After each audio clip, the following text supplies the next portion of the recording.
Hey guys, it's Corey. I'm in the garage here, and I am actually refinishing a dresser that I found local. I already started on it, so sorry about that. And then as I was starting to sand, I said, man, I should do one of these do-it-yourself videos to make sure that you guys kind of have an idea of what it is that I do in terms of refinishing the furniture that we've done thus far. So I'll go ahead and show you guys what I've already done, and then we'll do the video together through the rest of the steps. The missing drawer is just over there on the bench. I took it out already. You know, I love this solid wood carved look. I think it's just really beautiful piece of furniture. So what you see on here, all these white spots, that's actually wood filler, Bondo, that I put on there because it had a couple of chips. So I just applied it. You know, I mixed it up and I applied it, and I'll show you guys exactly how to do that in a minute in the product that I use.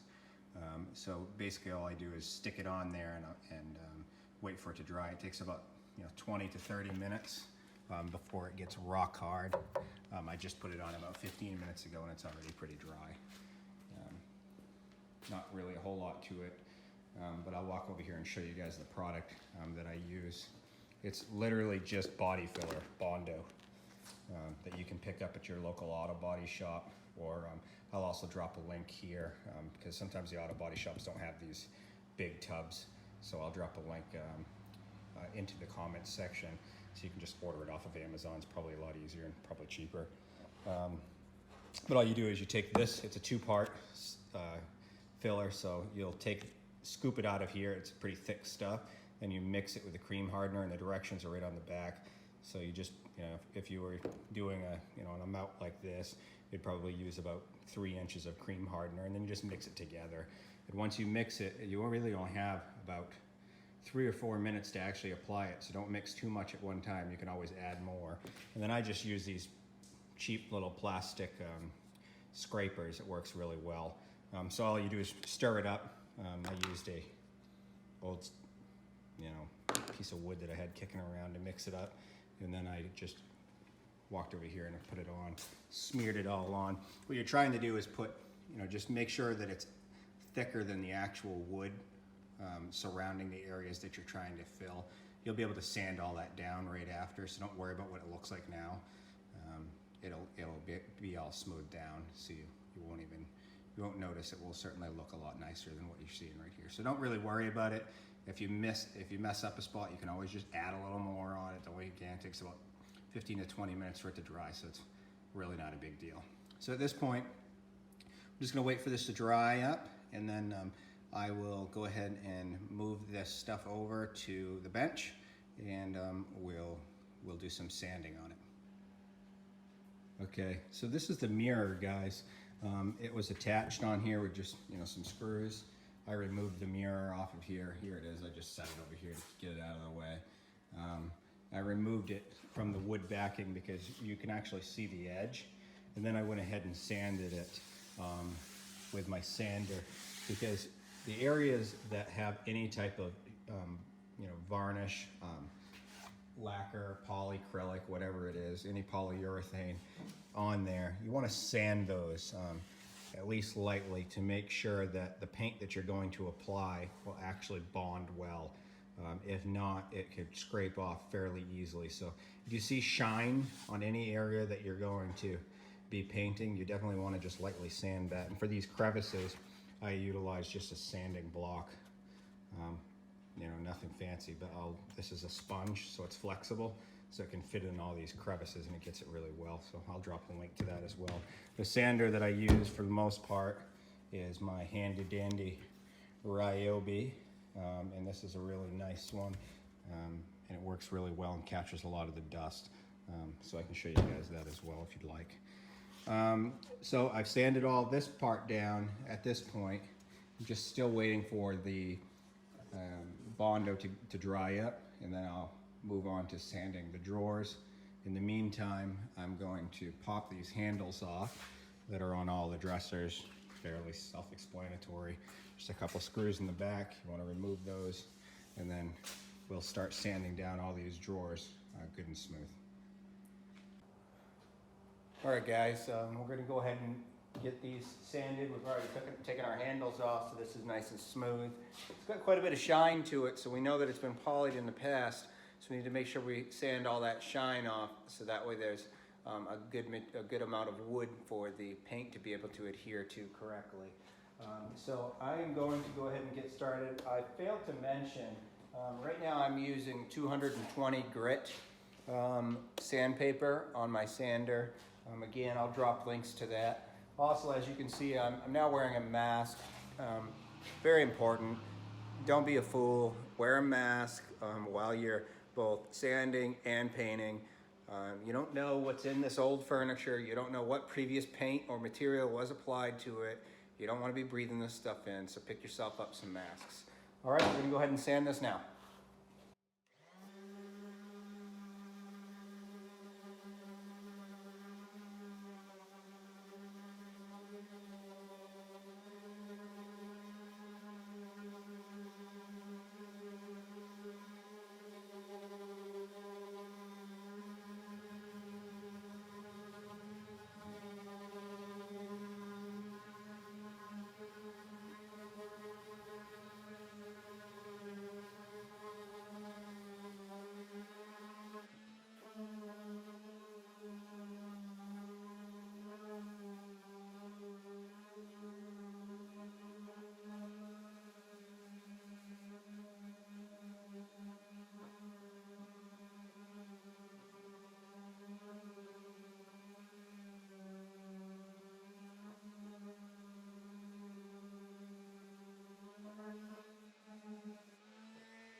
All right, guys, so that's about it for sanding that one. Takes about, I don't know, 4 or 5 minutes to sand one. I'm just going to go ahead and repeat that. I've got 3 drawers, so I'm not going to show you all 3. We'll just go ahead and sand out all 3 of those, and then we'll move on to the dresser.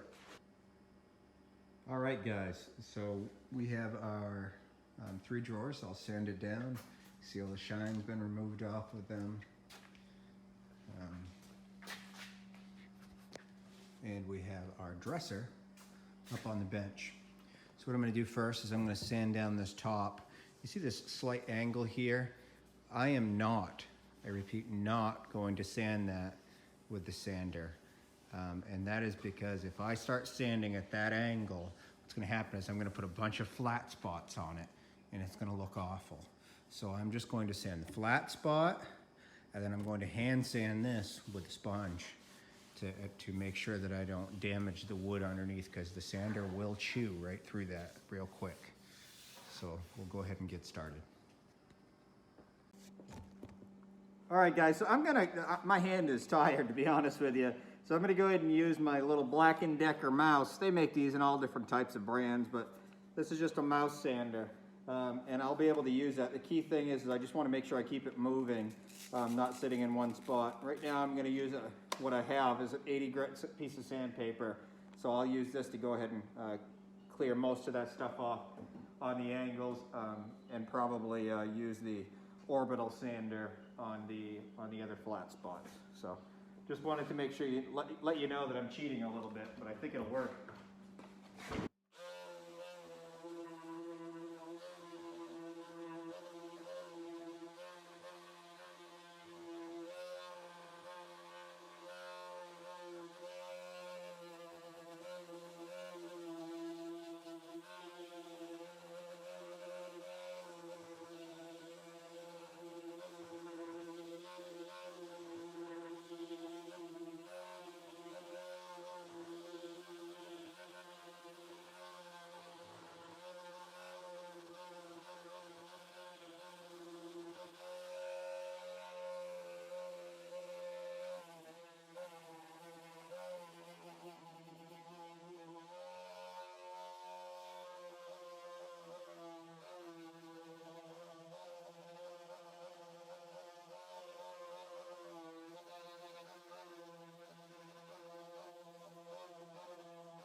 that worked and it saved a lot of time, and it's still really smooth. I'm just going to go over it with the sanding sponge because this was 80 grit.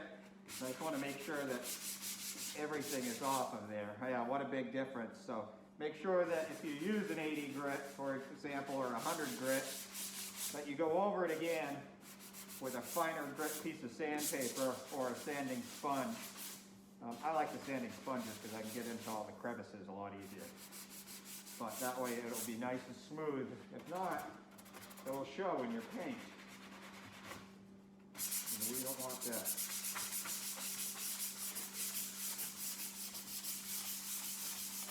There we go.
All right, so it's about ready.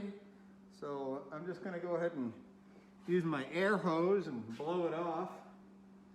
And then I'm gonna take it down and move it to a spot where I can paint it. And we'll get ourselves all set up and ready for a paint. So we're gonna go ahead and get some paint mixed up here. And what I have here is just a latex paint. This is, so latex is water-based.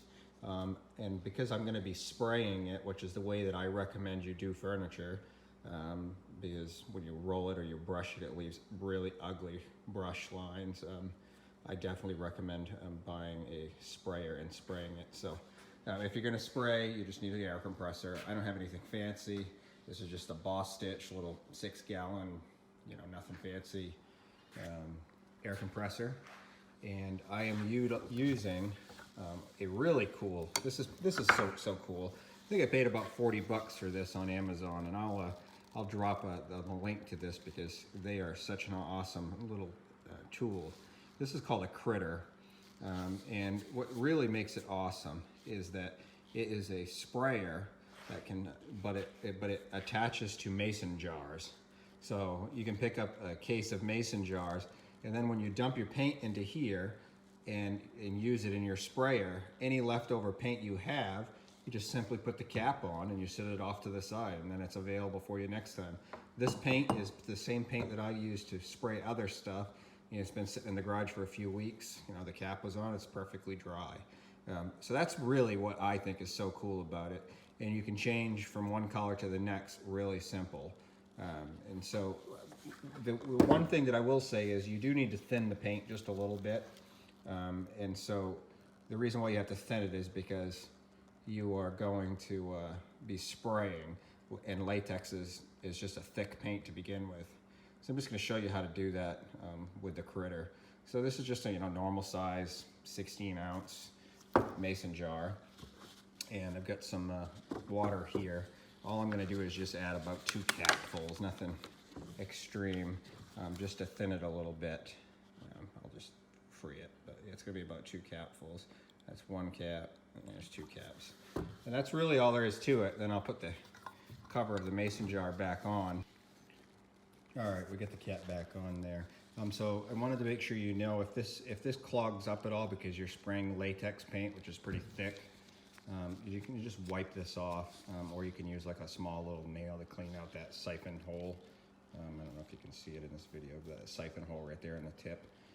Also, if you want to increase the spray, meaning you want more to come out, you would want this, which adjusts, to be about midway through the tip where the air is going to come out. So if it was up higher, it's going to spray less. If it's down lower, it will just bottom out. So if you want to slow down the stream for whatever reason, you can raise it up. I usually do that when I'm spraying like a polyurethane because it's a lot thinner. But with latex, I really need it to spray as heavy as it can because it comes out fairly slow with the sprayer, which I personally like because I'm a do-it-yourselfer. I'm not doing this for a living. I want it to spray good and slow so I can make sure that I'm able to focus on what I'm doing. So I'll get this camera set up and then we'll go ahead and we'll do some test sprays here on this mirror and we'll spray it out. I'm gonna spray on the back of this mirror at first just to clean up my tip, and then I'll spray out the rest of it after. There we go. See, it's coming out good. Got good and slow. I'll move over here so you can see. I'll start with the sides first. See, I just spray a little, small strokes. You don't want to put it on real thin. You should be about, 5 or 6 inches away from your material, so that way you don't drip. You're gonna need at least 2 coats. So take your time. There's no rush. You want your product to come out good. A lot of people will try to put it on super thick to save, but it's not going to help, okay? So just do 2 nice and thin coats and make it look good.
I did make a couple of, you guys really probably can't see them.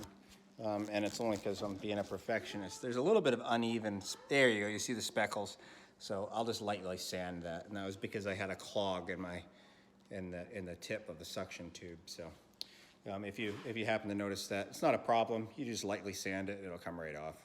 Okay, and so I'm gonna go ahead and repeat that on the next 2 drawers and then we'll set up and we'll spray out the dresser. All right, guys, so we got the 3 drawers all sprayed out and we're gonna move on to the actual dresser itself and get this first coat on here and go from there.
All right, guys, so I get the first coat on there.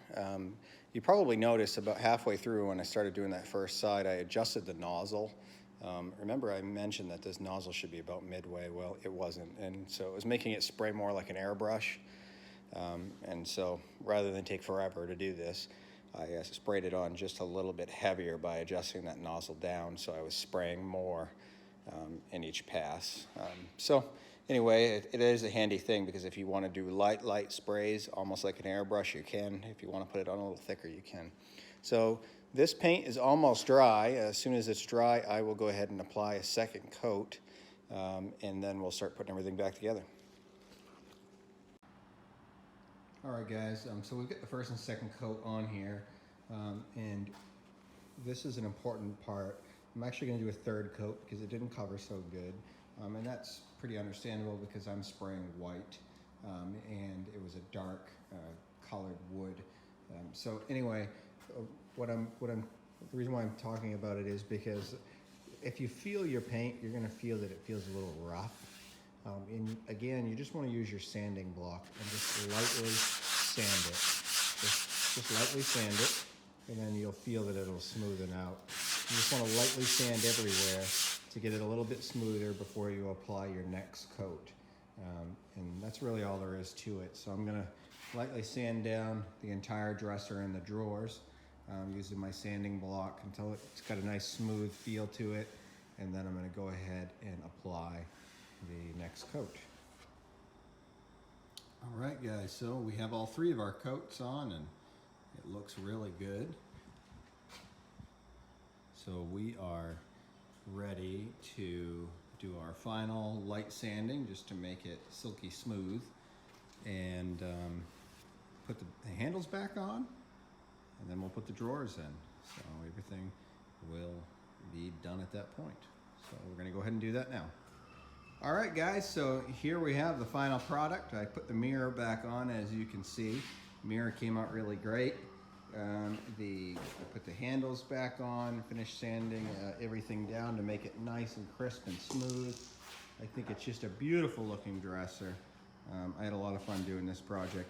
A couple of things for you to know. If you wanted to have like a shiny material, you could now coat it with polyacrylic, which is just a clear coat that'll make it actually, not only will it make it shiny, but it'll make it a much harder bond. So if you're looking for furniture that is going to withstand the test of time and maybe take some abuse, if you had it into a kid's room or something that was going to have heavy use, you would definitely want to apply a few coats of polyacrylic. Polyacrylic makes it shiny. You know, it's a really beautiful thing. The thing that I will tell you about polyacrylic is you need to wait at least 24 hours from the time that you sprayed your last coat of paint, and preferably wait like multiple days, a week if you can, because it's going to take about 14 days for this paint to fully cure. So the paint, even though it's dried to the touch, is still in the hardening stages. So you want to make sure you take your time with it. Even whether you poly it or not, you want to just make sure that you're careful with the paint, because the paint will actually be softer than it will after it's hardened for a couple of weeks and fully cured. So that's about it to this video. I am going to pop all the links to the different materials that I've used down below in the comments, so be sure to check those out and make sure you subscribe for further do-it-yourself projects similar to this. Thanks, guys, and have a great day.